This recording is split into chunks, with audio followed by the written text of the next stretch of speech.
Howdy, I'm Derek, and in this episode of Lambda of the Week, we're going to cover a custom Excel Lambda function called two-way lookup. If you're new to Lambda, please check out the video previewing this series using a link in the comments below. If you want to get a copy of this workbook with this particular Lambda function and a couple of others, there's a link in the comments below for that. If you want a copy of the full Lambda library that I use with 70 plus of them and examples for each of them, there's a link in the comments below for that as well. So this week, it's two-way lookup. Well, what does that do?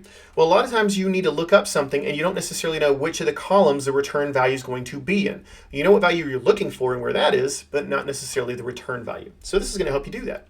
So we're just going to type L equals L underscore two-way lookup. What's our entire array? Let's give it those absolute references.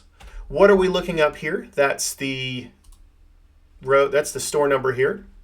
And what column is that going to be in? So we're going to reference that guy right there. Okay, and then what is our selection here, right? There's the state is the value we're going to look up that's a column header, and then where are those headers, right? So right over here. So once we input all that information, notice it's going to find 1014, and then it finds state, and then it finds Kansas, right? So super helpful when maybe those columns are moving around a little bit and you're not exactly sure how many over or which one to select. So you've got two lookups, looking first for the row and then for the column and the headers. And there you go, two-way lookup.